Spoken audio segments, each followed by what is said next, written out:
It's very easy to track the amount of time you spend on a given task in Wrike. To do that, simply click on the Start button, and the timer is going to keep going. We track by minutes, not by seconds, and the timer is going to keep going until I come in and hit pause. I have the option of add an entry to edit the amount of time spent. So say I did a 30-minute, worked for 30 minutes on this first draft task, and add an entry. You can even leave a note here detailing exactly what you did.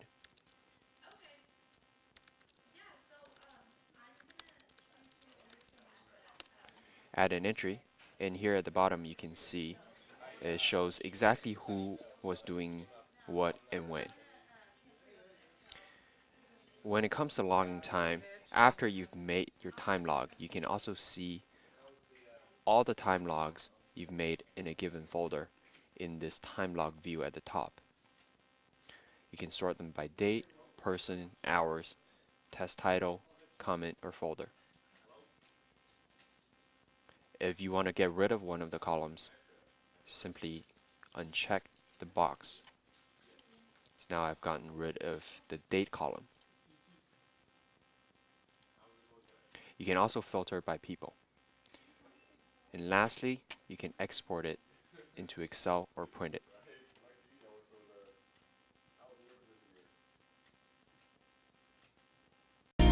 The list view is the default view in Wrike. Here, you can see all the tasks in the folder or project you have selected on the left. This view is great for those who need to create a quick list of tasks. There are a few special aspects of the list view, including sorting and prioritizing your tasks. If I'm looking at my IT team folder, I can only see 2 tasks. However, I know there are more within the subfolders. Click this little arrow icon to see all of the subfolders. To see all the tasks inside subfolders from the top folder, click on the Options menu and then select Show Subfolders. This shows you all the tasks from every subfolder at once. You can use Hide Subfolders to hide them again. By default, Wrike shows you all active tasks. You also have the option to view all completed, on hold, or canceled tasks, and you can clear the filter to see all tasks. The default sorting is by priority. This means you can force rank your tasks from top to bottom by dragging and dropping them on the list according to your priority. Everyone on your team will see the exact same priority order you define, so it's a great way to communicate what tasks need to be done next. The next sorting option is by workflow status. This shows us the list of tasks organized into 4 workflow status categories: active tasks at the top, completed, deferred, and canceled. The next sorting option is by importance. There are 3 types of importance settings in Wrike: high, normal, and low. The default is normal. To change the importance setting on a task, hover your mouse to the left of the title, click on this exclamation mark icon, and select high or low importance. Let's change this one to high and go to the next task. Another way to select importance is from the menu icon here. Let's change this to low importance, the downward-looking arrow. Now, my task list is sorted by high, normal, and low importance, so I can easily see what is most important to work on. The next sorting option is by title, which orders all of your task titles in alphanumeric order.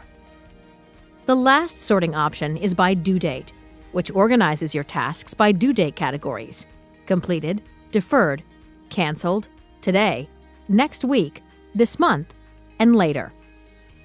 The later category shows you tasks where the due date is later than this month, along with any backlogged tasks that don't have a due date yet. Let's move back to priority sorting, and I'll show you another special aspect of the list view. The list view lets us use mass actions to bulk edit task attributes. If I hover my mouse next to any task, I get a checkbox icon to the left.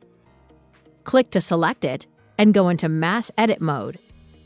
I can select all the tasks in this folder, or I can reset and go back and select individual tasks or a range of tasks. Let's say I just want these, so I hold Shift and left-click, so only this range gets selected. Now, I can see the Mass Actions menu on the right. I can change statuses for all of these tasks, clear dates, schedule tasks for today, tomorrow, this week, or next week. I can also change all the assignees or swap users for these tasks. I can also move or include these tasks to another folder, as well as share them with my team. I can delete them or apply advanced scheduling options, such as custom dates, or convert them to milestones. The mass editing option comes in very handy when you need to apply a lot of changes to a big project.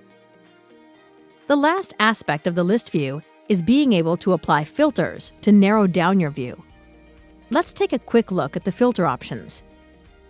We can filter by workflow status, specific assignee, or select all unassigned tasks. We can apply filters for tasks to do this week, this month, by task type, planned or no date yet, by start date, due date, last modified date, or by the task author. Once you've filtered a list, you can also add it as a widget to any dashboard to easily keep track of the tasks that matter to you most. If you need to work in Excel, you can quickly export your list. You can also print it and export it into your calendar.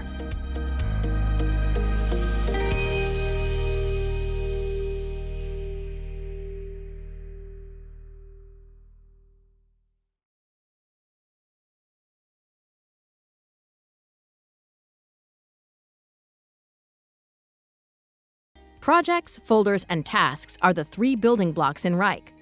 Folders and projects allow you to organize and categorize your work. Think of them like buckets to put your work in. Tasks are action items. These are the things that need to get done. On the left-hand side of the workspace, you can see my list of folders. This little arrow indicates the folder has subfolders. Click it to show all the subfolders. Here we find our first project, called Launch New Site. You can tell it's a project because of the clipboard icon. Click on it to open it and start creating some tasks. We're going to want to list all the things we need to do to launch our new site. We'll need a design, some copy, HTML, and we'll want to do some A/B testing. Now that we have our 4 tasks, let's dive into one of them. Over here, you can see the task details, such as status, assignee, and due date.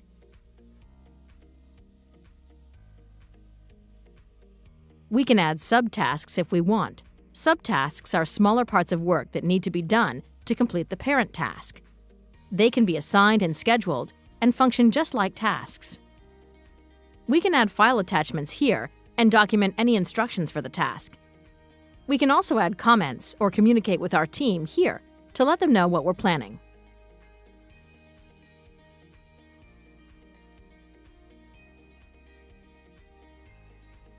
Let's dive into the copy task. We have to write some content, and it is part of the Launch New Site project, but it should also be tagged in the Content folder, so I can keep track of all content-related tasks. To add it to the Content folder, click and drag the Content folder over here, and now the copy task is in both the Launch New Site project and Content folder. Now, if we open the Content folder, we'll see the exact same task as over here. This is not a duplicate. It's the same task, tagged in 2 locations. If I ever wanted to send someone a link directly to this task, I can click here to copy and paste a permalink. It's a URL that brings you directly to the task. Now let's go back and talk about the difference between folders and projects. You can see Content is a folder because it doesn't have the clipboard icon. Click this icon to open the Folder Info panel. This is like a cover sheet, giving you general information about what's in the folder.